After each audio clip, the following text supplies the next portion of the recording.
I call to order this regular meeting of the Board of Public Works this Tuesday, April 11th of 2023.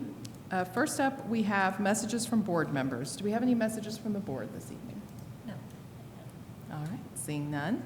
Next is petitions and remonstrances.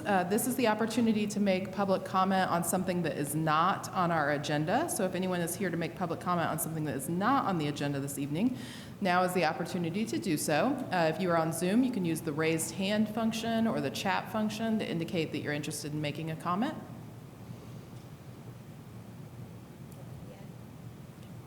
All right, seeing none. First up is the consent agenda. Under the consent agenda is the approval of minutes for March 28th of 2023. Resolution 2023-14, renew mobile vendor Blooming Bowls. Resolution 2023-15, renew mobile vendor Rasta Pops. Resolution 2023-16, renew mobile vendor Bloomburger. Resolution 2023-19, declaration of surplus, street division. A renew contract with Express Professionals for scooter enforcement. Samsara Fleet Technologies, free hardware use and trial agreement, and approval of payroll. Do we have any items that need to be removed from the consent agenda this evening? I would request that we take the renew contract with Express Professionals for scooter enforcement off the consent agenda. I'd just like to talk about it a little more in the context of other scooter things. All right, so it sounds like we have a request with a motion and a second. All in favor of moving that to new business. Do you want to do new business number 2 so that we're talking about it after the scooter item? Okay. Moving that to new business number 2. All in favor? Aye. Aye. Okay, motion passes. So we have the consent agenda with item number 6 moved to item number 2 of new business. Any public comment on anything within the consent agenda? Seeing none. Is there anything on Zoom? Okay. Seeing none. Is there a motion on the consent agenda? I move that we approve tonight's consent agenda as is, except moving number 6, renew contract with Express Professionals for scooter enforcement, to become number 2 under new business. Tonight's meeting, April 11th, 2023. Second.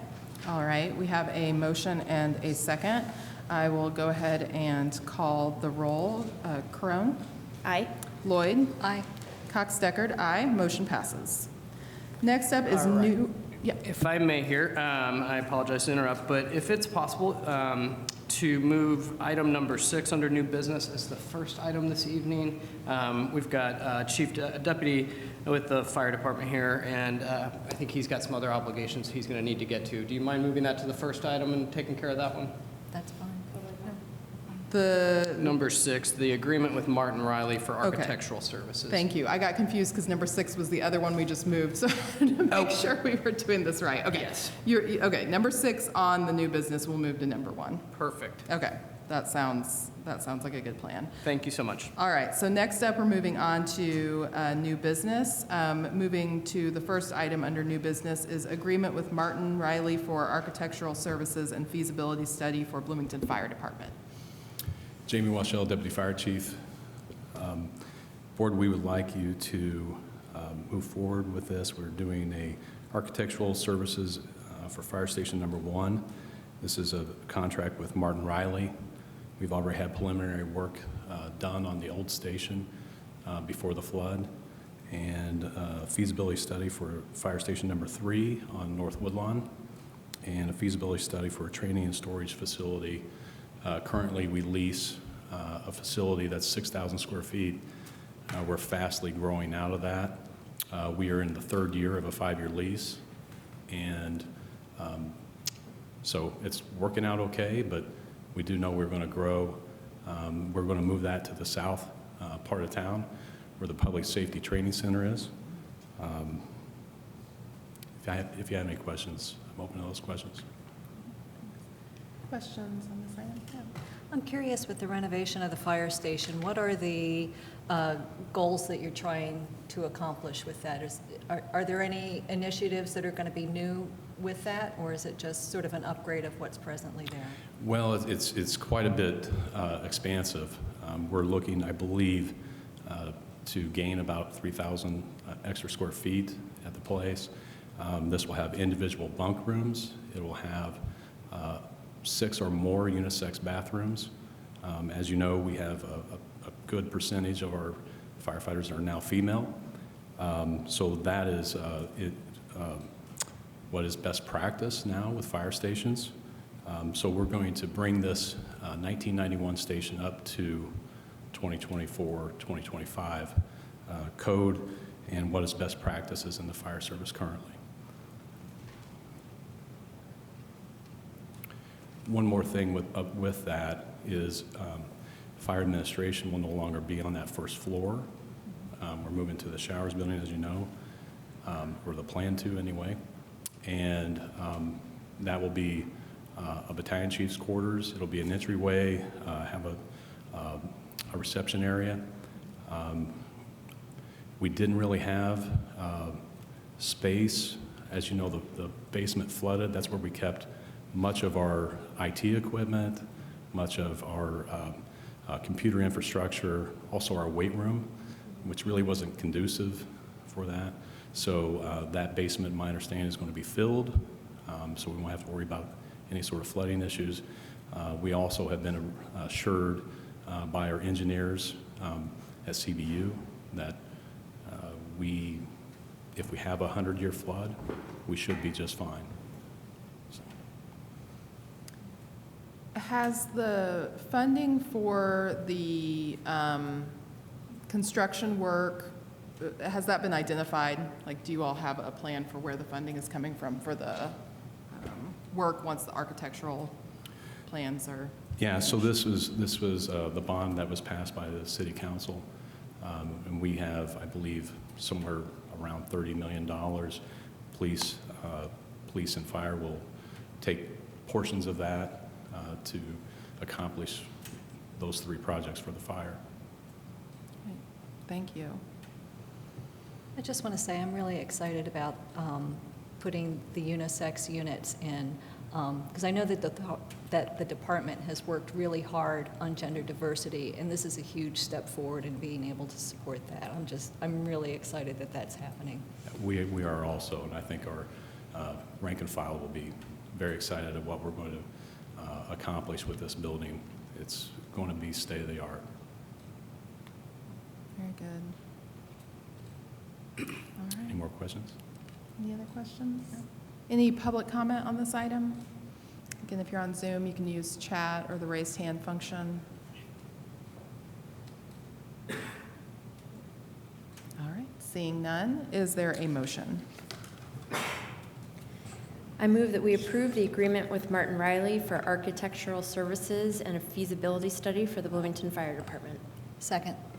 All right, we have a motion and a second. I will call the roll. Carone? Aye.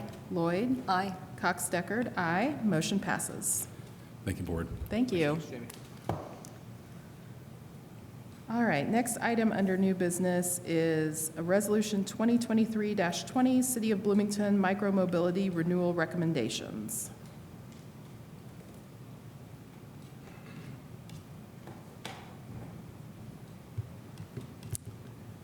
Hi, Alex Crowley, Director of Economic and Sustainable Development. We gave this presentation to Council. I will do a quick truncated version of it. You all have received, I think, our recommendation memo and a resolution. What I'd like to do is, if you can go to the next slide, is really give you a little background on micromobility in Bloomington, where we are today, what our recommendations are as captured in that memo, and then what our proposed process moving forward is. So let me just start by acknowledging this is a pretty complex and contentious issue. It is one that has somewhat divided the community in terms of their perspectives on micromobility generally. What we are trying to address here are 2 primary issues. One is rider and pedestrian safety. That's first and foremost, that's the top priority for us. And then secondly, parking and pedestrian accessibility, which actually implicitly also has a safety aspect to it. But those are the 2 primary concerns that have been raised along the way. Going back to how this all started, you may not recall, but actually the first micromobility we had in Bloomington was back in the spring of 2018 with the launch of a dockless bike system called Zagster. They were in town.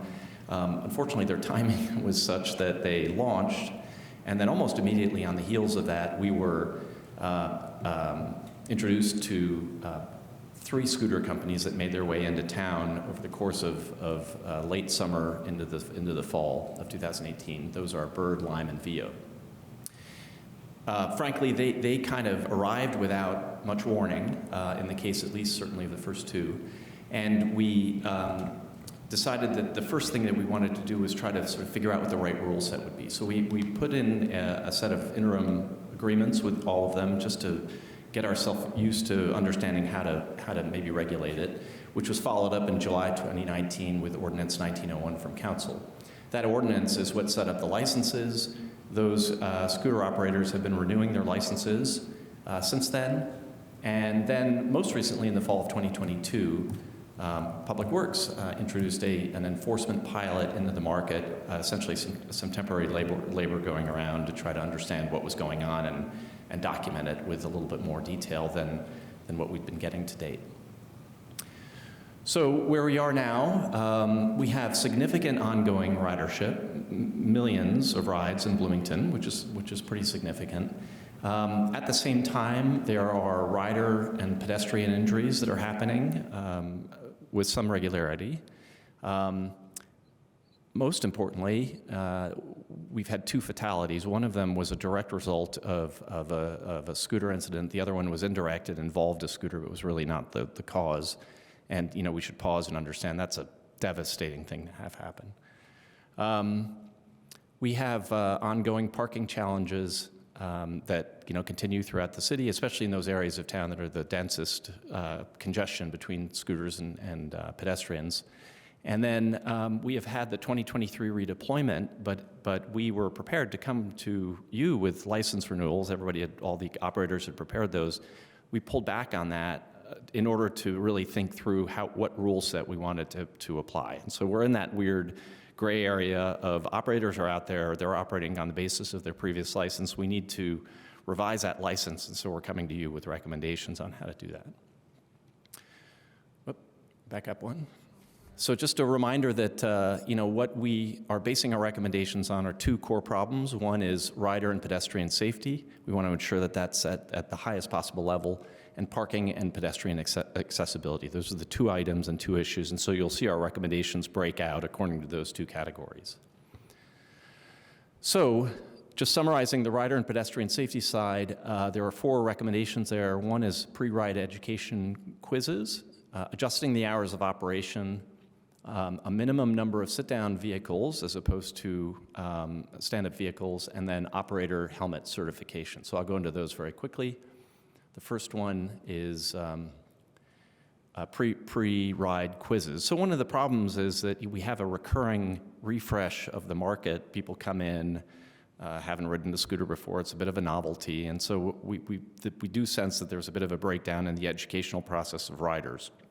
And we've heard about and learned about this capability where we can be a little bit more aggressive in the use of educational devices that the operators may have at their disposal. So what we're recommending is that there be these kinds of quizzes that are done regularly that cover the rules of the road, safe habits, and appropriate riding and parking locations. And so this is just kind of like hammering the messaging that does get delivered on the app, but typically does not get delivered regularly.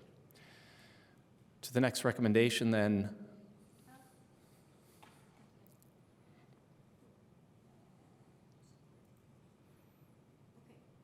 There we go.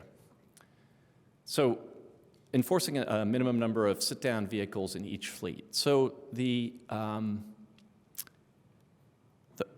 speculation here, to some degree, our hypothesis is that in expanding the percentage of a fleet that is a sit-down device versus a stand-up device, our hope is that we can maybe have either both a larger demographic using the devices to begin with, so it expands the number of people using it, potentially, The sit-down devices actually have a longer range, or typically are used over a longer range. And then also, whether or not there doesn't seem to be a tremendous amount of data about it, but it's intuitively, people know how to ride bikes, and people are less adept at standing up on devices, and so we feel like maybe it's more in their comfort zone. So we think that it makes sense to test this out, and we're not sure what the right numbers are, but to test out a larger proportion of sit-down devices, and then create a minimum threshold of 25% of a total fleet. And if operators are exceeding that number and hitting a 50% sit-down fleet percentage, then actually incentivize them to do that by reducing their per ride fleet. So the hope is to really push more of the sit-down devices into the community than currently exist, and to make them a larger proportion of the total fleet. And that's important because we also have if you go to the next slide, back up one.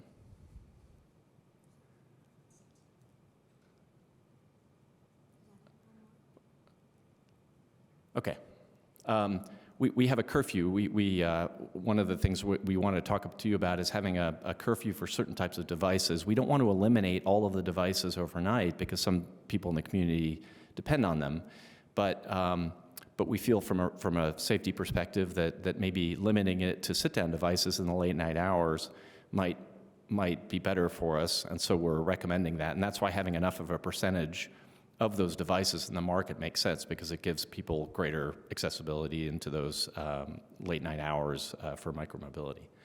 And then going to the helmet, we just want to make sure that the helmets that are being put out there by the operators, and they are passing them out at events and otherwise making them accessible, we want to make sure that they pass code according to the U.S. Consumer Product Safety Commission.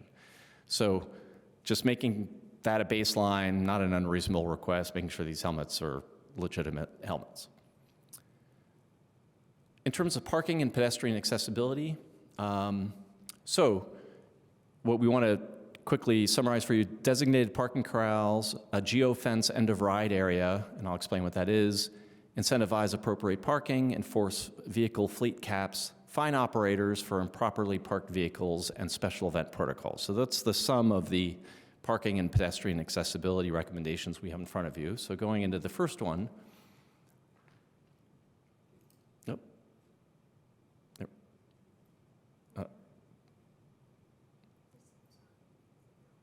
if you back up one.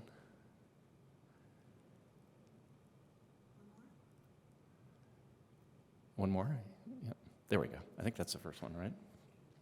So the operators have the ability to geofence, so we can have little corrals that are both physically marked but also electronically marked, so that if I'm riding a scooter and I get to a place and it's within the corral, I can end my ride, and if it's not within the corral, I can't end my ride. So that's a capability that exists.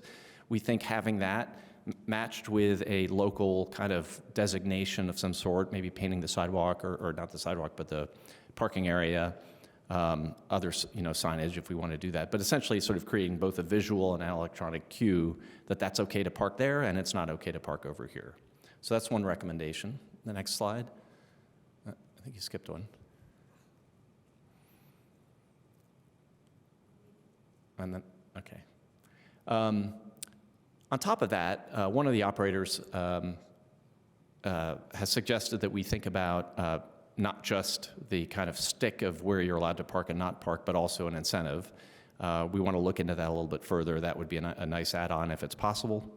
The idea being that theoretically someone maybe gets points or some sort of discount on a future ride if they're parking correctly. So the combination of those two, we think, will help to declutter some of those high congestion areas that we see. In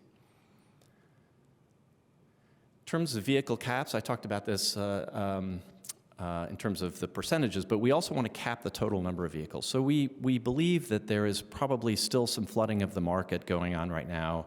When they first launched, it was crazy how many devices were out there, but our theory has been to kind of let the market decide. We would like to put a cap on the total number put out by a given operator. And we are also sensitive that we're doing that because we feel like maybe there's underutilization, and the underutilization is creating that clutter.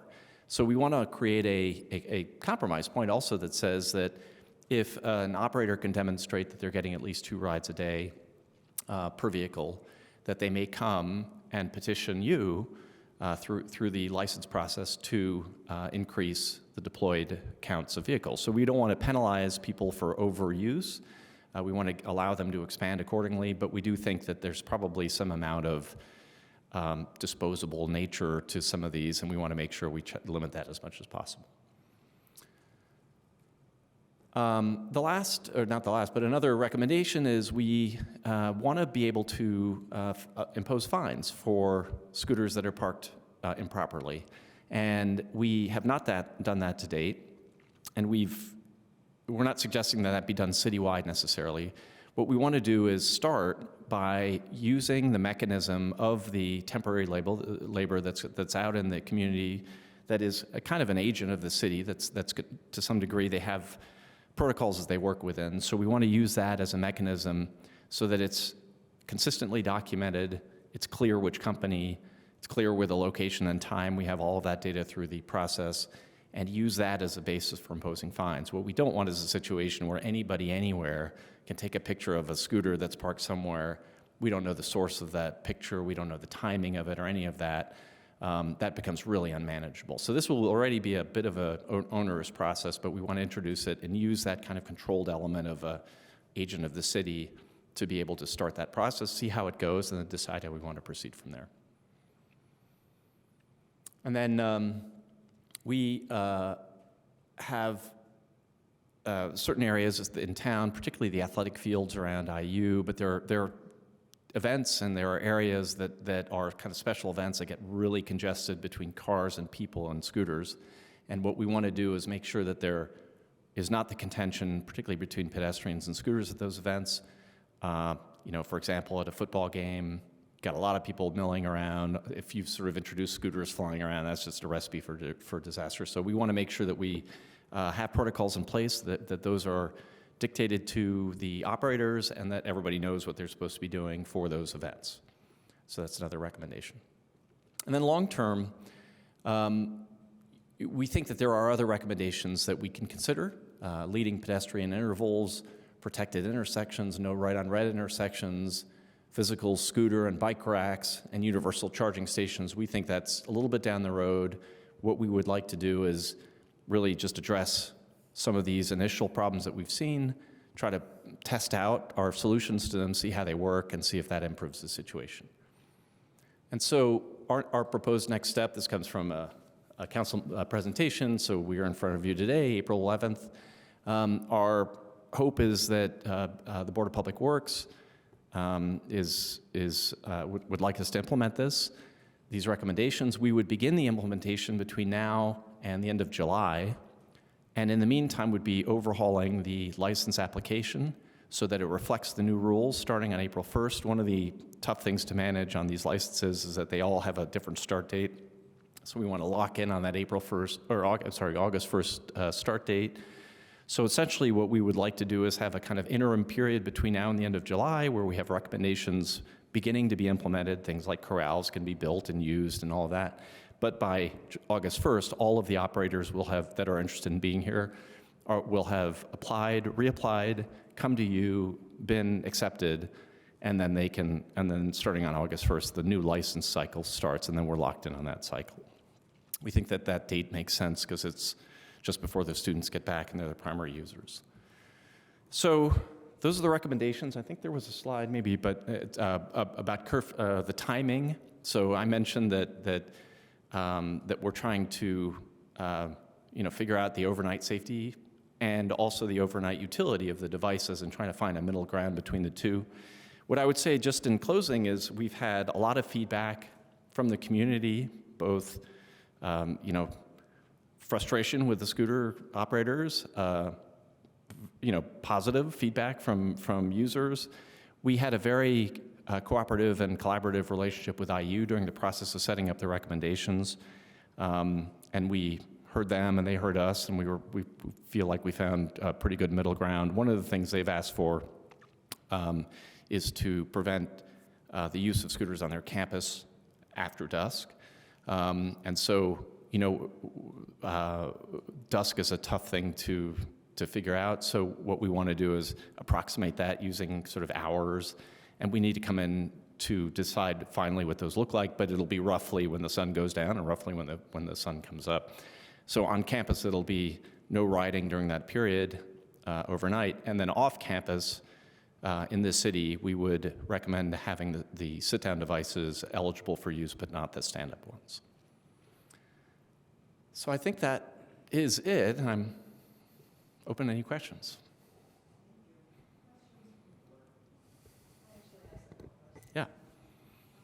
First of all, the quizzes that you described, is that going to be every time that a rider uses the bike or uses the scooter, they have to do the quiz? That's not my understanding. The way it's been deployed elsewhere is that it's sort of periodically, just a kind of reminder. So I don't think it's an every ride situation, which I think becomes really pretty cumbersome, but enough to try to stay top of mind along the way. Right now, the scooter companies, as part of their license, they've been required to put on educational events a couple times a year. Is that requirement going to be affected by the quizzes? I mean, like, is the quiz going to substitute for those educational events? No, it would be an augmentation. You know, those requirements, I think it's been good for us to require that educational process. Frankly, you know, as much as they probably don't enjoy doing them that much, although maybe they do, you know, the number of people that are actually touched by those is relatively small in the grand scheme of things. So we think that they're useful as a good visible way for them to signal that they're interested in safety and education, but that it may not go far enough to really get to everybody that we want to get to. I think that having the additional educational component with the quizzes is a good idea, but I also, one of the things about the educational events is I think that's probably where they give out the most helmets too, isn't that correct? I think they do a lot of that. I should also add that IU is doing its own education program to its own constituents, particularly students, and they're doing that pretty aggressively too. So we're going to have sort of a variety of different educational programs happening at once, hopefully, to get people to really understand how to use these. Do all three of the vendors have sit-down vehicles? Currently, 2 out of the 3 in town have deployed them. So VO and Lime, Bird has not deployed a sit-down. And interestingly, our current license says that if you have sit-down scooters, I mean, we would incentivize you to have sit-down scooters, but Lime's deployment's relatively small, but they do have them. And I think VO's is larger, but we've actually capped it using a interim agreement. So nobody's up to the percentages that we've talked about in these recommendations. Does Bird have the VO, or excuse me, the sit-down scooters? I believe that I don't know, they may have to answer this. My understanding is that they have maybe strategic partnerships where they may be able to provide access to them, even if it's under a slightly different brand name. I don't know that I've seen a Bird bike, per se. So if I understand what's being recommended, if Bird cannot deploy under their umbrella sit-down scooters in Bloomington, they're not going to be able to have just a scooter concession, period. Yeah, and look, I mean, I've gotten, and I think you all received a copy of a letter where Bird and Lime have asked to delay this vote. It bears reminding, we're not here to serve the operators. That's the other way around. And we believe that we have put together a set of recommendations and it's not perfect, and it should evolve over time, and it will evolve over time. Devices evolve, right? So who knows what devices will be out there 2 years from now. We've put together a recommendation that we feel is as good a compromise between the various interest groups, the city, the IU, which is the predominant ridership, the community members that have voiced their opinion, council, and various staff members. We have a scooter team that we meet regularly with. So it took us a long time to get to this place, and I understand that it can be challenging and maybe frustrating to operators. But on the other hand, we feel like this is the right set of recommendations for Bloomington. And yes, if an operator who is here cannot meet these, then they can't operate here. They won't be licensed to operate here. And if there's an operator who's out there that is not in Bloomington who is willing to, operate in the way that we feel is in the best interest of the community, we welcome them to town. So we're not capping the number of operators, we're not keeping anybody out, and we're not forcing anybody to stay. But we want to make sure that the rule set is reflective of what people have said to us along the way. I've got a bunch of other questions, but I don't want to keep anybody else. You want I to have a ask couple. Yeah, you can ask a couple, and I have a couple, and then we'll kind of go back through. Okay. The first one may be more of a comment. I appreciate requiring that any helmets given away are up to code. I would love to see some more teeth about you must give away helmets. I don't know, we can't make the riders wear helmets, but I think if they're going to give out helmets, they have to be up to code is not quite strong enough, so that's one comment. The other thing, I think there's been a lot of education about not riding stand-up scooters on sidewalks, but I think stand-up scooters are probably still ridden on sidewalks a fair amount. Mm-hmm.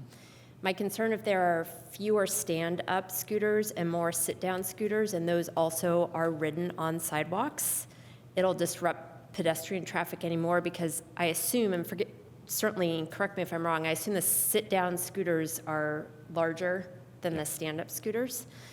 So I don't know if you've considered that with just the size of the larger sit-down scooter on sidewalks with pedestrians. Yeah, we have. I mean, this is all, it's kind of interesting. It's kind of early, and there's not a lot of information. I hate to say it, but we looked a lot for different types of data that we were looking for. It is our hypothesis that someone who's used to riding a bike is used to riding a bike in the street, right? I mean, it's few and far between. I mean, it happens, but it's few and far between that someone on a bike is hauling down the sidewalk on Kirkwood, right? That it just doesn't happen as much. Mostly because we're all used to riding bikes, and we all know kind of instinctively what the rules of the road are for bikes. And so you have different types of sit-down scooters. One is a bike, an e-bike, right? One is more of a kind of scooter-like thing. We believe that people's natural understanding of being on a sit-down device will lead them to be off the sidewalk more. And there is some information that suggests that, that people are sort of more prone to be in the street with a sit-down device than on a sidewalk. And I think we just have to try it, right, and see what happens and see if that proves itself out. That's our hypothesis right now. We do understand and are concerned about the fact that the sit-down devices are, a little bit bigger, which sort of puts into question, well, what does that do for parking? But again, we sort of feel like with the combination of corrals and also user behavior, people are used to, when they have a bike, they don't just leave it in front of the front door of the coffee shop. I mean, people know they're supposed to put their bike somewhere in a way that maybe people don't know about stand-up scooters yet. And so our hope and our speculation is that the combination of those effects will help to alleviate some of the accessibility in the public right-of-way. I had a couple questions. One related to the question about helmets. It's my understanding that we do require in those education events, but also as just a point of access that people can request a helmet. They can be distributed at the education events as part of that compliance, and they can be distributed like directly, and this is my memory, so please correct me if I'm misremembering, but it was my memory, and maybe some of the scooter companies had implemented this opportunity where people could actually order a helmet, like request a helmet to be sent to them. But I am under the impression that the city is requiring that scooters make helmets available in some way. Yes. And I think that to the point about it sounding a little bit more like optional, that wording in the recommendations makes it sound a little bit more optional. In the way that the resolution is written, it sounds less optional, just because it simply says all helmets provided by the operators must be to code with the U.S. Consumer Product Safety Commission. And I am just assuming that because the licensure requirements also require a certain level of helmet distribution of some kind, that requirement maintains. But I agree that I think ensuring that it's clear that the expectation that riders have access to helmets through education opportunities as well as requests to the scooter companies is an important thing. And I'm not sure how that's functioning right now, for the scooter companies. Like if it is common that they are distributing helmets by request, by shipment or some other form of distribution. Yeah. Well, there are three, I think, issues, helmet-related issues that you're kind of bringing up. One implicitly, which is how do you get a rider to actually wear a helmet when they're on the scooter, right? And that you try to train them, you try to really sort of encourage it. There comes a point at which there's only so much you can do. Obviously, we want everybody who is riding a scooter, whether it's a stand-up or a sit-down one, to have a helmet on. That's just safe riding. It will hopefully eventually get to that place, but we're not there yet by any means. That's the first thing. The second is, to your point, yes, we want to continue at least the baseline of what's happening now, giving away helmets, making them accessible. We can tighten that language if we want, but we certainly don't mean to be backing off any kind of requirement there. The third is, really what we were targeting here is that we want to make sure that if a helmet is handed out, that it is actually safe.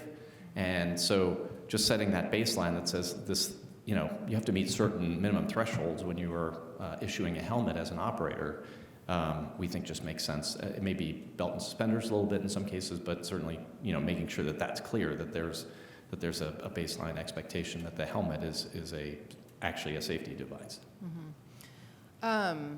And it's a good opportunity, and they probably should have started with this, to just ground ourselves in the roles of the different bodies that have decision-making around scooter-related issues. So you had mentioned that there had been a presentation to the City Council. City Council has an ordinance on the books related to micromobility, scooters, whatever the wording might be, related to the ordinance. The Board of Public Works oversees the licensure of the scooters and the agreement that is engaged by the city.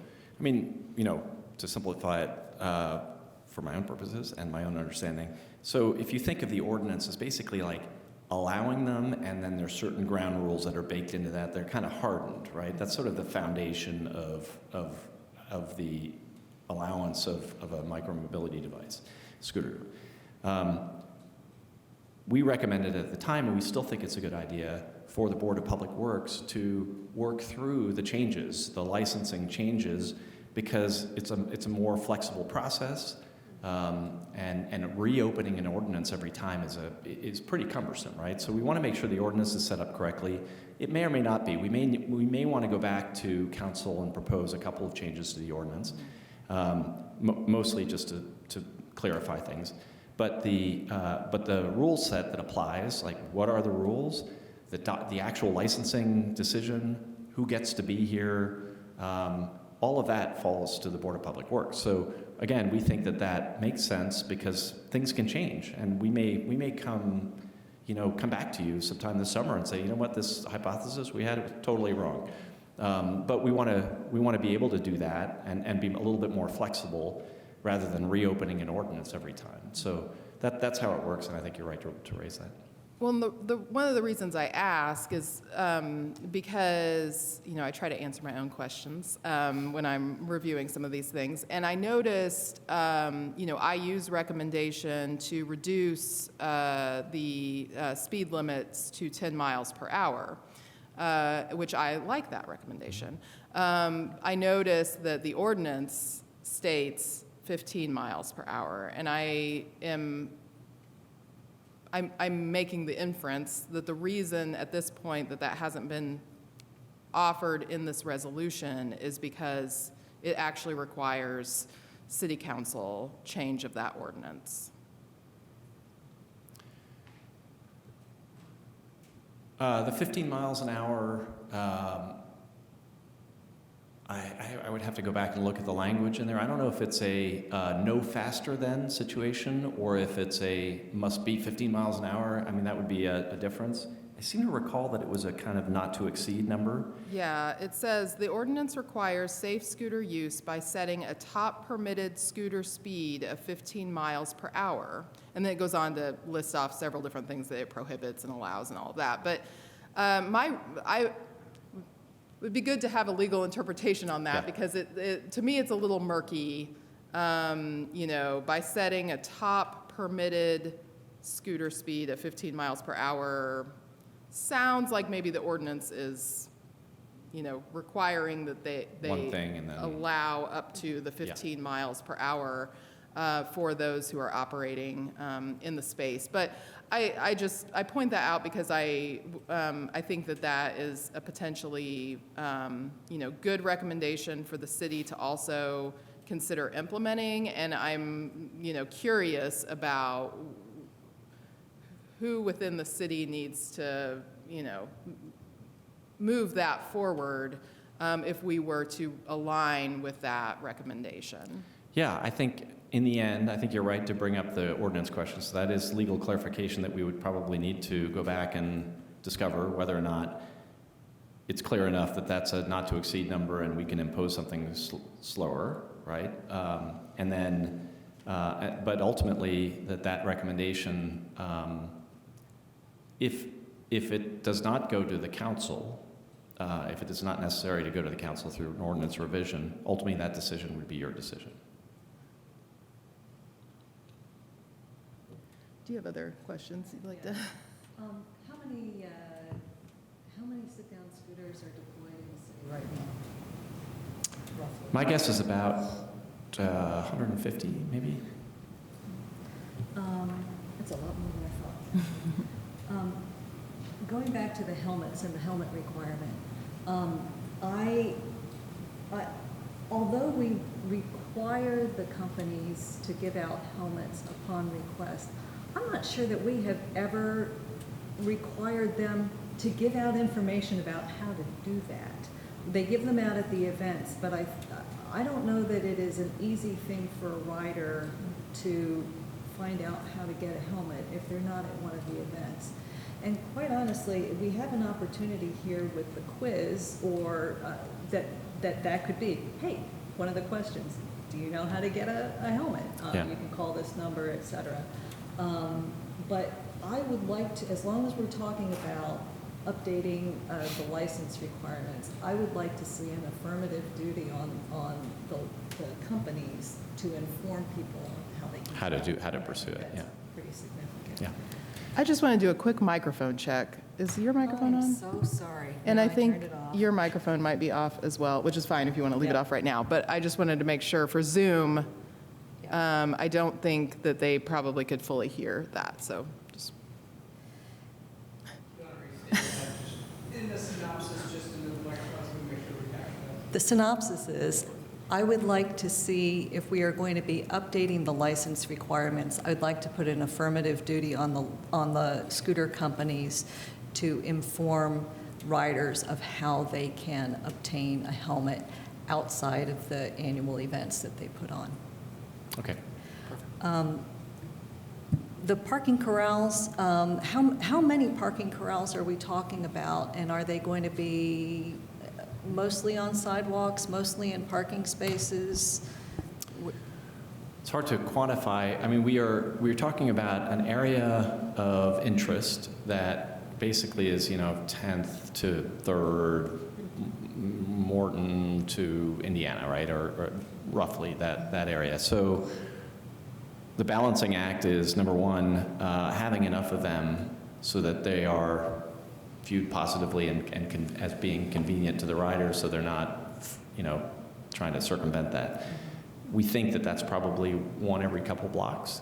Then it comes down to block by block, where can you put them so that, number one, they don't impact pedestrian traffic, number two, hopefully they don't impede parking, so there's a lot of balancing acts. So we kind of have to then, we're sort of starting the process of saying, okay, so this particular block on Kirkwood, where is it going to be, right?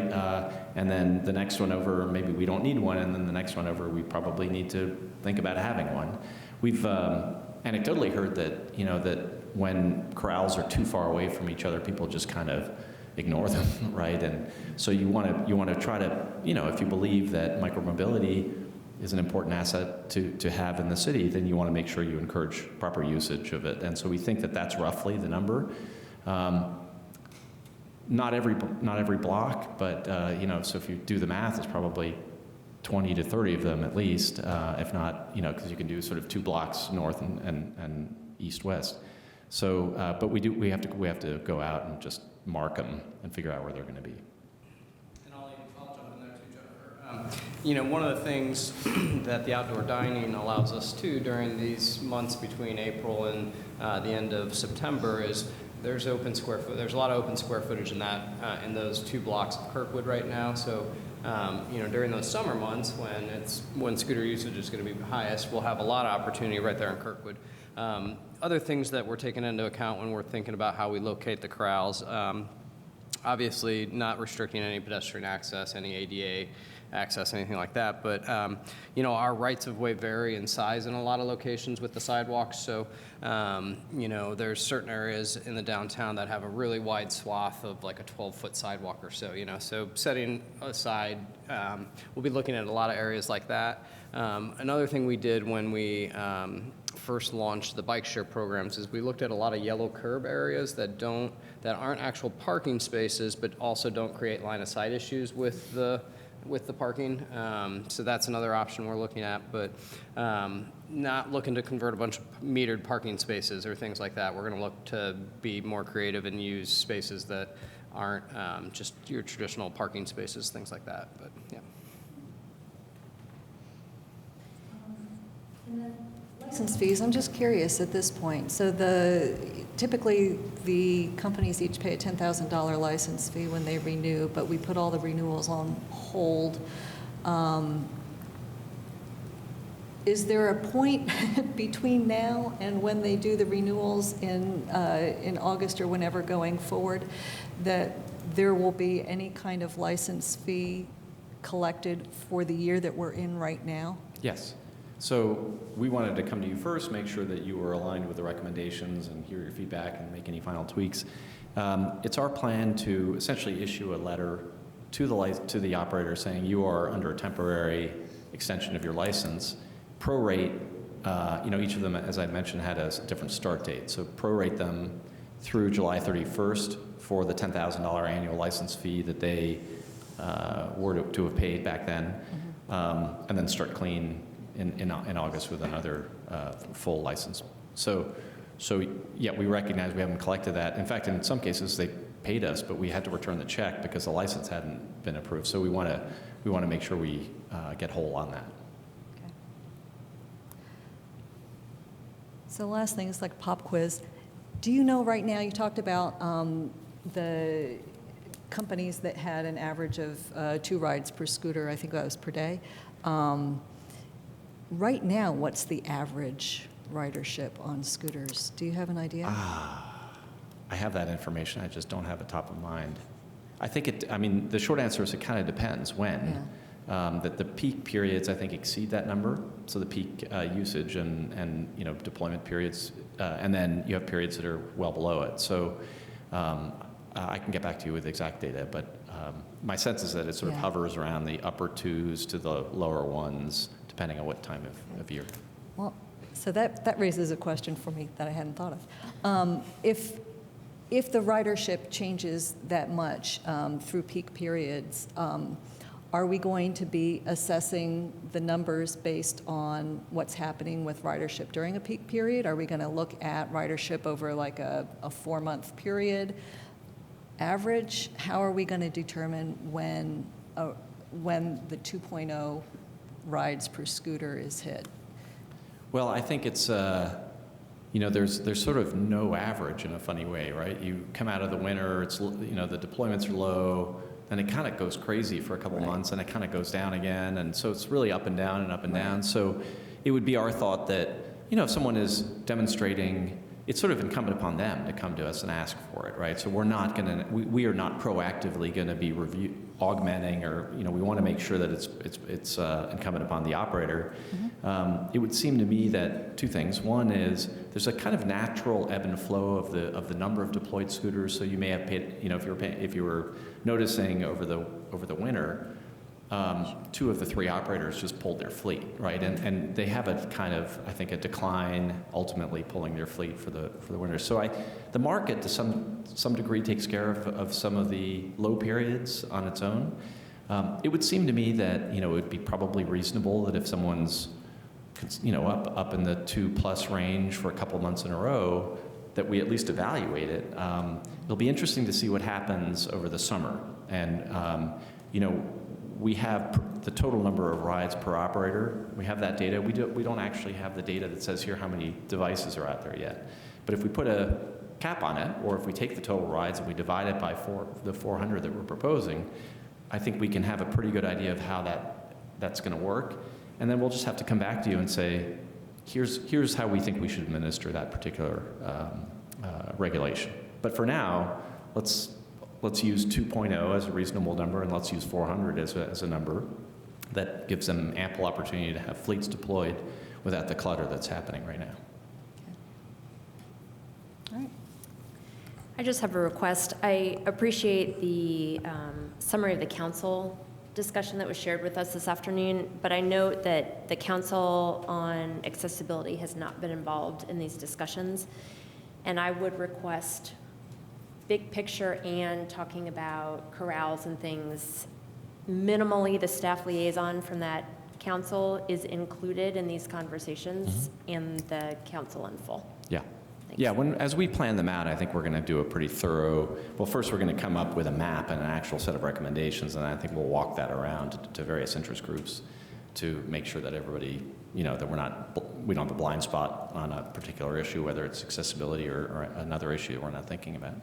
Is there anyone on the scooter team who's looking at accessibility issues specifically through that lens? We certainly have city legal involved in all these discussions. Okay. Yeah. All right, thank you.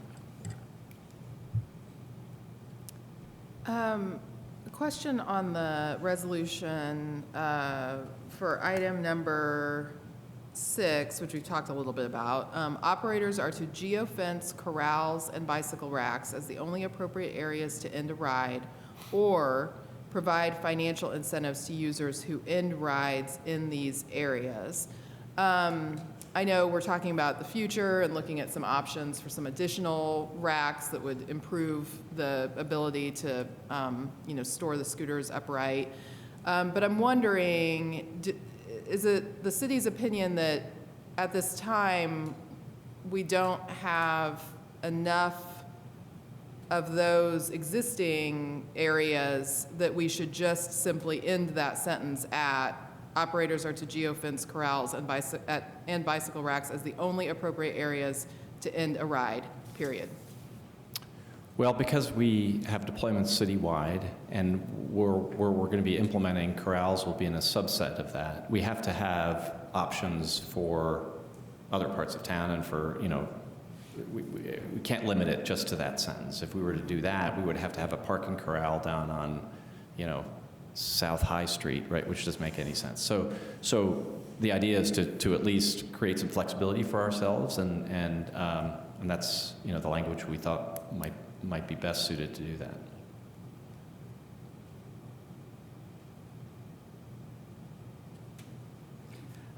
I will just mention, we've got a couple raised hands on the Zoom. I don't know if you might want to turn it over to some public comment, and then we can come back to some board questions as those arise. Okay, that So- sounds Great. good if we're at a good point to do that. Okay. We will enter into a time of public comment. We do limit public comment to 3 minutes. We will first, if you want to take an initial public comment from Zoom, the person who... 2 right now on Zoom. Okay. We'll start with a Zoom public comment, and then we'll go to an in-person public comment, and then we'll go back to Zoom, if that works. Okay.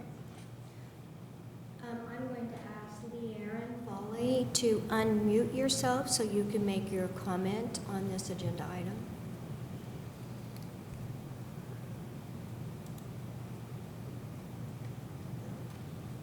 Thank you so much.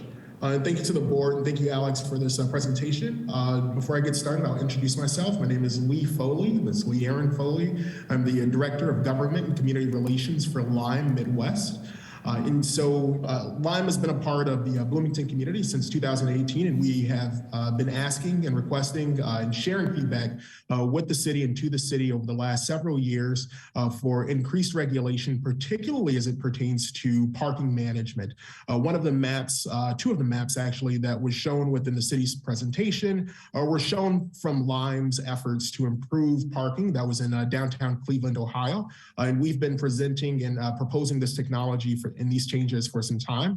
And so we appreciate the city's direction moving forward to improve parking management through geofencing for parking corrals and incentivized parking. That's something that Lime has been requesting for some time. As it pertains to the differences in the treatment between seated and standing devices, this is where we have our greatest concern, is that we have not seen evidence or data-backed evidence from the city staff or from others that purport that seated devices are safer than standing devices. I do think that it's a general hypothesis, but within the hypotheses that have been tested through studies of which Lime and Bird have shared those researches with you, those research papers with you, show that there's a negligible difference between safety incidents between seated and standing devices. And I say this as a representative of the world's largest and most experienced operator of both bikes and scooters. And we have both of those devices in the city of Bloomington today. When we look at a nighttime curfew that the city is proposing here in these recommendations, there is no evidence that nighttime bans improve safety, particularly as within the city of Bloomington, 75% of safety incidents happen during the operational hours that the city is proposing here. What that does is limits the mobility options, the affordable mobility options of workers, third shift workers who are looking for ways to get home, particularly when buses are no longer running. This is important not just for students at IU, but it's important for workers across the city. And we know that this is the case because we have the data to back it up, in which we've shared with the city. Our concern is that our input, though we have shared it tremendously, has not been properly incorporated within the recommendations drafted.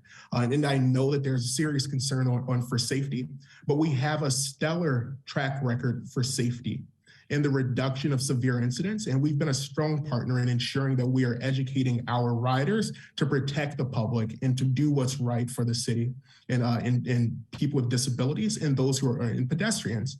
And so we come to the city earnestly, and we come to this board earnestly with a request to postpone or delay this decision so that we can continue providing the feedback so that there is not so that the decisions that are made here are backed by data and not assumptions between the difference between standing and seated devices. One of the presentations that the city shared is from a competing operator, in which they said their own standing devices that they have operating right now in the state of Indiana are more dangerous than their seated devices.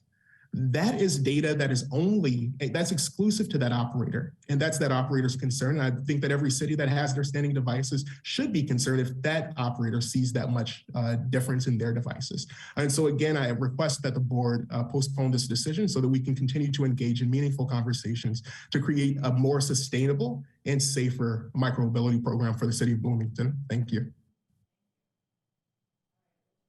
Any public comment here in You want the to go back and room? forth? Mhm, Okay, yeah. perfect. So if we have anyone who would like to make public comment in the room, you may approach the podium at this time. And if you'll just introduce yourself for the record, please. Good evening. My name is Olivia Ortega, and I serve as Manager of Partnerships and Policy for the Midwest region for VIO. It's great to be here tonight. I brought my laptop just in case there were any lingering questions about operationally what's happening with deployment right now, because there were a few questions I think I'll be able to address hopefully earlier. So, and quickly I wanted to thank Alex Crawley and Hank Duncan, who's not here, and the rest of their team for being a really transparent partner throughout the process of forming these recommendations. And I also wanted to use the opportunity to just quickly give you a better understanding of what our program looks like in Bloomington and outline our support for this set of recommendations. So in 2022, riders in Bloomington, they took over 122,000 trips on VO scooters. That was over 224,000 miles for a combined total of 1.1 million minutes. I also wanted to point out that 99.9% of VO rides in Bloomington are incident-free. So we collect this data reported by customers. And in 2022, we received 9 reports from customers that a ride resulted in an injury last year. And that's out of over 120,000 rides that year. But we remain committed to working with the city and other partners to ensure that micromobility is as safe as possible. We know that installing protected bike lanes is the #1 way that we can protect people using bikes and scooters and micromobility. In-app notifications and rider education also can help, as was discussed earlier, to ensure that riders know how to travel safely. In Bloomington, we are pleased to report that we have about 130 devices that are our Cosmo seated scooters. That is VO's most accessible scooter on the market, and it's preferred by a wider range of riders, including women and older riders, is what we found. And while over 99% of scooter trips are incident-free, vehicle type can definitely affect safety. On average, our seated Cosmo scooters experience 62% fewer crashes than our standing scooters. This is probably what my counterpart Lee was discussing earlier. But it is research that we like to share with partners because of the accessibility aspect of the Cosmo scooter. It's really what we lead with. And then in addition to that, user research on our part indicates that the Cosmo's larger tires and its lower center of gravity provide a greater sense of balance and control, especially for older riders and especially for folks that are new to micromobility. We also know that riders take trips that are about 1 mile longer on our seated scooters than our stand-up counterparts. And the Cosmo's cushioned seat and its well-balanced frame, it makes it an ideal option for riders commuting to work or to school or running errands. In Bloomington, for example, there is a scooter commuter who works on East 3rd Street, and she often takes a Cosmo from a couple miles away to get to work. Another commuter we know of here takes a VO from the far west side of town into the city center for work every day also. For those without access to a personal vehicle, for folks that work in the service industry, in restaurants and hospitality, and for many others, access to shared micromobility devices is a game changer, and it's important at all times of day. That's why we're supportive of continuing to allow sit-down devices more broadly to operate 24/7 to allow for there to be a pathway for that, and requiring operators to deploy a minimum number of sit-down vehicles here. We're getting up to your time. Okay. I also just wanted to say that we are supportive of the implementation of the pre-ride quizzes, and what we'd love to see beyond that is a broader use of VO's education mode. So we evaluated data demonstrating that first-time scooter users are among, this probably isn't a surprise, are among the most likely to experience an injury or a crash. And so as a result of that, we developed our education mode in 2020. So this limits scooter and e-bike speeds to 8 miles per hour for the duration of the first ride. Right now, it's by request for cities. If requested, we can provide an in-app messaging to first-time users about the education mode or require it for their first ride to limit their speed limit and then take them through educational programming as well. All right, your time's about up. Thank you. I just finally wanted to say that VO's goal in Bloomington has always been to be a safe and reliable and accessible mode of transportation for residents and visitors here, and we're hopeful that these recommendations will strengthen the program and our continued partnership with the city. Thank you so much for your time. Thank you. All right, we'll go back to Zoom for public comment. I'm going to ask Vaughn Rowland to unmute yourself so you can make your comment.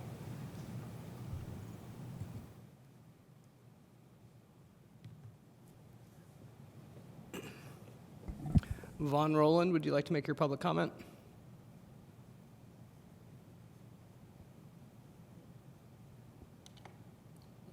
Okay, we'll hold on on Von Roland, and we'll go to Jim Shelton with the Greater Bloomington Chamber of Commerce. And you can go ahead and unmute yourself, please.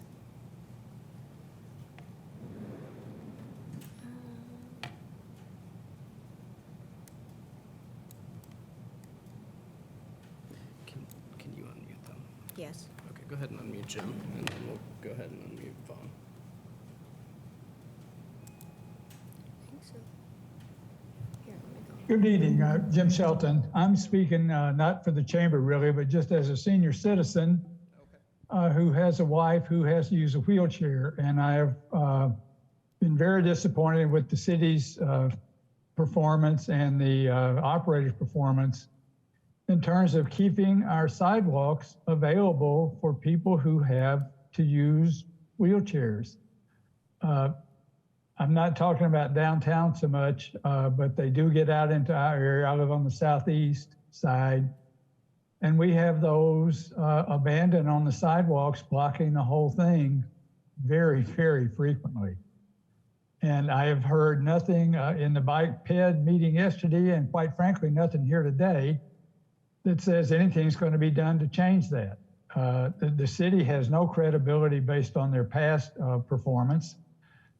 Maybe these geo fences will help for areas that are served by one, but we're dealing with college students, and that they typically aren't the most responsible of folks at that age, and they just abandon the things when they're through with them. And we got to have something in place that's going to change that, or we're going to continue to have those impeding people with accessibility issues. And I think that should be something you guys are thinking about. I mean, I have the greatest respect for Mr. Wason and Mr. Cartwright, but the city has not done a good job on this so far. And I see nothing that I've heard today or at the Bike and Ped meeting last night that says they're interested in doing anything different in the future. So please make that a factor in what you're thinking about. Thanks. Thank you. All right, I suspect if we have other public comment, it's on Zoom and not in person. So if we have the next one. Mr. Vaughn, I'm going to try to unmute you if you would like to make a comment. Thank you. Had some troubles there with unmuting myself. But thank you to the board. I am Vaughn Rowland, Senior Manager of Government Partnerships at Byrd. Again, just really want to reiterate some of the things that my counterpart at Lime, Lee Foley, has sort of broken down for you here tonight. We too have been operating in Bloomington since 2018. We've had a great partnership with the city of Bloomington when it comes to data sharing, when it comes to safety events, when it comes to just overall how we've provided alternative modes of transportation for the city of Bloomington. Just to sort of answer, I know there were some couple questions around if we were able to provide sit-down modalities as well. We are. So that's definitely something that we're looking to do moving into this next iteration of our license. So that's definitely something that we have and are capable of doing and plan to do. Also, with regards to helmets, we've given away thousands of helmets within Bloomington and will continue to do so. And yes, our helmets are up to code as well. So we'll continue to do that, and in a more strategic effort too. And that's one of the major reasons why we're just sort of requesting postpone of this decision at the moment, just to be able to continue our engagement efforts, particularly around safety, so that we can continue to educate individuals both within app and in person around the safeties of riding within Bloomington and just the overall safety aspects of riding stand-up scooters as well. So that's something that we want to continue to partner with the city of Bloomington to do so. And we just would ask that we would postpone these current recommendations so that we can continue to have these important conversations with the board, with council, and number one, with the community to have a better and clearer understanding of the needs and wants. We've also partnered with organizations that focus on accessibility as well So that's definitely a top priority for us at Byrd, and another point that we will continue to educate ourselves and educate potential riders about various modality options within the market as well. One last point I'd like to point out around parking. So we also shared data and ideas around incentivized parking for Bloomington as well. So that's definitely something that we shared very early on with our city partners as a solution to some of the clutter and some of the sidewalk blocking as well. But just something to think about as you think about additional modalities. It can sometimes, calls for additional clutter. So if an issue is around clutter for downtown area, you just definitely want to be more strategic around how we set up those incentivized parking zones within those corridors where we see a lot of traffic and a lot of foot traffic, to ensure that both our stand-up scooters and our bikes from each operator are staged in a way that do not cause issues for ADA compliance and just overall quality of life for pedestrians who are just taking and walking the streets. So that's something to consider as we think about some of these additional parking mechanisms and parking strategies. But all that to say, thank you again for this opportunity to speak with the board this evening, and we look forward to continued partnership to be able to provide alternative modes of transportation and micromobility for the city of Bloomington. Thank you. Thank you. Do we have other public comments on Zoom? No, we do not. Any other public comment in person? All right. Are there some follow-up questions or comments following that period? If I may address, is this on? Yes. Is it all right for me to? Yeah, go ahead. So, look, I think we always want to make a good decision. Sometimes it takes more time, sometimes it doesn't. We are not saying this is going to be the rules from here until eternity, and therefore this is the last moment anybody can have any discussion about it. We advise the board to accept these recommendations or whatever you decide this evening. We will continue to evolve these things. If you look back at the rules that existed at the interim agreement and then the original license, this is going to evolve over time. Hopefully, ridership will become a little bit more sophisticated. The rules of the road will just become, part of what people understand. So we can lighten them up maybe in the future or change them or whatever. What I would suggest is that I would ask that the board consider voting these recommendations through tonight, allow us the process to implement them. Again, they don't actually take effect, officially until August. Gives us time to really work through the implementation phase of this. We will be putting them in progressively during the period, but if there's good information that comes to us that says, you know what, that's the stupidest idea you've ever come up with, I'm all ears, right? I would like to hear it. All we're trying to do is really come up with a decent system in town. We haven't seen that to date. You heard some of the frustration, this evening about apparent lack of action, and we just want to start really moving ahead with these tonight. Thank you for that. I would just like to make sure that Mr. Shelton's comment is strongly considered, because that is a concern of mine as well. And again, encouraging that Council on Community Accessibility is taken into account as you work on these recommendations from the very beginning. Mm-hmm. Yeah. Thank you. Yeah, I would add, because I appreciate that this is going to be, an evolution process as we understand and see how some of these elements of this resolution are put into place, and as we see more opportunities for things like corrals and proper parking and some of those elements that the city in a long-term way is addressing, over time. And I know, as someone who has reviewed some of the staffing related to scooter enforcement, that this has been a focus of particularly this spring. I think that I would hope two things. One, that with this resolution would come greater fine enforcement because we are, spelling it out as clearly as we can, the ways that scooter companies can encourage their riders to, park properly and not have some of these violations. And so, I think it's an opportunity too for the city to really strengthen enforcement in that area. And then two, I truly am interested in understanding how we reduce the speed from 15 to 10 miles per hour. If that's something that university partners are planning on doing, I would be interested in having a better understanding of that implementation, but also in the way that the city needs to address that, if that's through a resolution from the Board of Public Works or if that is through a change in the ordinance. So I would just offer that as a closing thought for this particular topic. Any other comments? All right, and we have no other public comment this time? Okay. Do we have a motion on this resolution? So taking all of this into account, I move that we approve Resolution 2023-20, the City of Bloomington Micromobility Renewal Recommendations. Second. All right, we have a motion and a second. I will call the roll. Carone? Aye. Lloyd? Pass.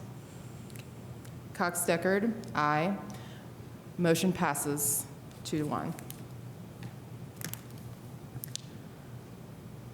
All right, next up is, let's see, we moved this item. It is renew contract with Express Professionals for scooter enforcement. All right, let me get back into my packet where I need to be. Apologies. So Adam Wason, Public Works Director, on behalf of Michelle Wall, Parking Services Director. Basically this, so just to talk holistically about the enforcement program, as you folks know, since last fall, we've been trying to collect data in the downtown area, approximately Morton to Indiana, 3rd to 10th, on the number of scooter parking violations we're encountering on the streets on a given day. We've been running 2 part-time employees for the majority of that time period, but we've had a really hard time keeping these positions staffed. Initially, it was with temporary staff through express employment. We did some part-time staff that were actually city employees.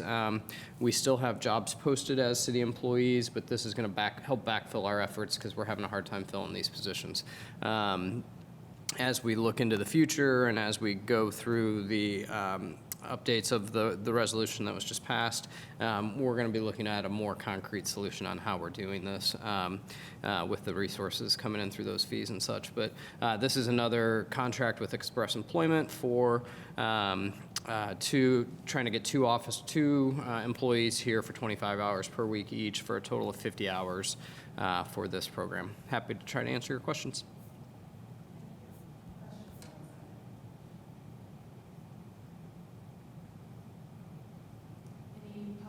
On this item? No. Seeing none. Is there a motion? I move that we approve to renew the contract with Express Professionals for scooter enforcement. Second. All right, we have a motion and a second. Carone? Aye. Lloyd? Aye. Cox-Deckard? Aye. Motion passes. Next up, we have sidewalk closure request from Artistic Concrete Design for 309 East 6th Street for 5 days.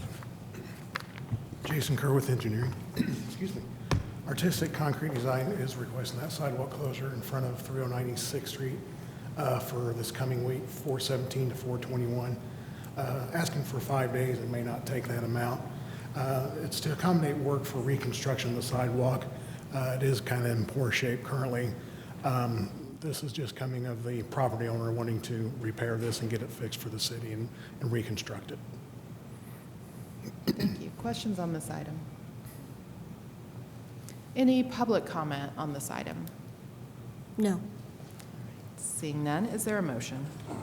I move that we approve the sidewalk closure request from Artistic Concrete Design for 309 East 6th Street for approximately 5 days. Second. All right, we have a motion and a second. Carone? Aye. Lloyd? Aye. Cox-Deckard? Aye. Motion passes. Next up is lane and sidewalk closure request from Gillette General Contractors along East 3rd Street for 2 weeks. Jason Kerr with engineering again. Gillette General Contractors is requesting lane closures and sidewalk closures along 3rd Street, East 3rd Street.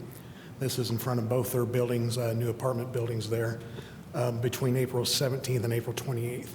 What they're doing is reconstructing the sidewalk along 3rd Street. Excuse me. They'll do a building at a time, demolition, reconstruct, and then move down. That way the MOT isn't taking up both lane, a longer lane. It allows for shorter and pedestrian traffic to be easily accessible through that area during this time. Questions on this item? All right. Is any public comment on this item? No. Seeing none, is there a motion? I move that we approve the lane and sidewalk closure request from Gillette General Contractors along East 3rd Street for 2 weeks. Second. All right, we have a motion and a second. Carone? Aye. Lloyd? Aye. Cox-Deckard? Aye. Motion passes. Thank you.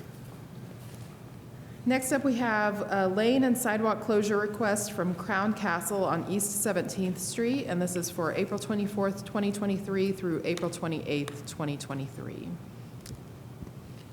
Hi, it's Alex Gray from engineering, and I want to start off by the April 24th to the 28th. I have been in contact with Crown Castle to see if they can push it to after graduation, and I haven't received quite back yet. And if, I believe Renee, I don't know if she's on, she might be able to have an answer. She may not be on. Renee's on. Yeah. Okay. So she may have an answer to that, but for the actual request, it's from East 17th Street from North Dunn Street to North Walnut Grove Avenue. That's the directional boring. And then the second half of that is actually for the splicing of it. So it won't be as, I guess, disruptive for your tree plot and everything of that sort. And then I included both of the existing and that way you can see which areas they're connecting into, and that way it's hopefully it's a little clearer. I know it can be confusing because it's 2 sets of plans. And then this is for their small cell network installation. I would ask at this time, I see Renee with Crown Castle's on the call. Renee, if you can unmute. So I think there was some email communication today trying to see if we could push this back to after the weekend of May 6th. Is there any possibility to delay this a few weeks until after graduation and IU second semester ends?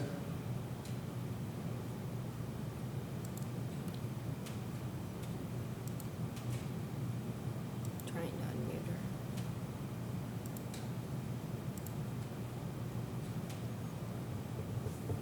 She's unmuted now. Renee, are you on the call? Okay. I guess I would suggest that we give the tentative approval for the April dates, and we're still going to try to work on getting this postponed a couple weeks. It's not ideal to have it during these dates, but if this is the absolute only time they can do it, we can work with them to try to minimize those impacts. And they have worked with us on the other dates that you'll see, because originally the second one, which is the next request, was earlier dates, so they've been changed. I suspected that that was the case when I was reading through. For the April 24th through 28th dates, is the primary concern that it might take them longer and that we may end up in a situation where we're edging into that week? Or is there... It was more of just trying to wait out just the to semester. ensure Yeah. that we were already clear of It's those. the week between Little 5 and graduation, so it's not super concerning, but it is going to be a busy week in the area up there. There won't be a possibility for the project to do lane closures the following week or weekend, so we'll definitely be working very closely with them to make sure that's not, that is understood. Yeah, that would be my main concern, is that Yes. we definitely can't go into the next week. Correct. I just have a question. Hopefully I'm not the only one, but I might be. How is this project, the small cell network installation project, related to or not all the closures with AEG for gigabit now? I'll handle it, yeah. So small cell towers are completely different. These are the fiber that runs to these powers the cellular network, but this is a much different, these are small cell towers, not anything to do with the fiber project or anything like that. It is a separate project, yeah. Yeah, completely separate, and how these facilities get installed are very much dictated by state code and how we have to respond to them, so, but different. Any other questions on this item? No. Any public comment on this item?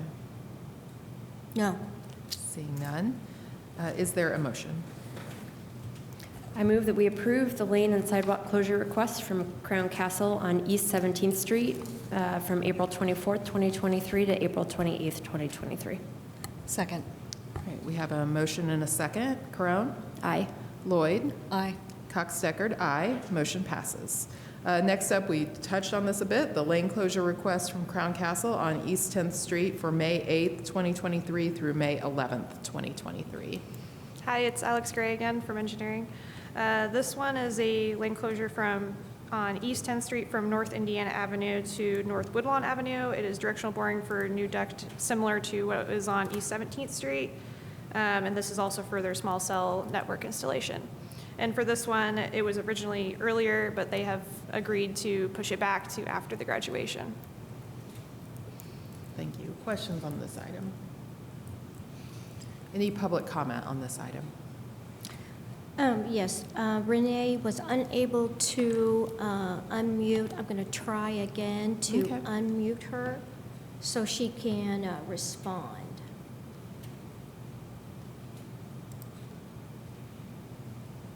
She should be.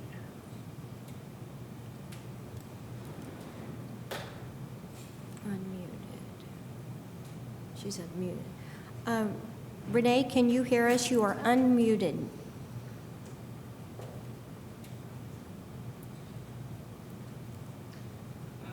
Seems like some tough technical difficulties Yes. there. We'll follow up with Renee with Crown Castle and just let the board know what we decide there. Sounds good. All right, do we have a motion on this item?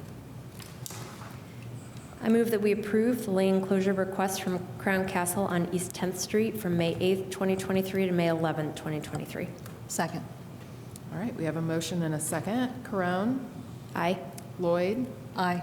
Cox-Deckard, aye. Motion passes. Thank you. Thank you. All right, next up, we have staff reports and other business. No staff reports today. Thank you. Next up, we have approval of claims. Are there any questions on claims? None. Okay. Any public comment on claims? No. Seeing none, do we have a motion on the claims? I move that we approve claims this evening in the amount of $1,514,494.55. Second. We have a motion and a second. Corone? Aye. Lloyd? Aye. Cox-Deckard, aye. Motion passes.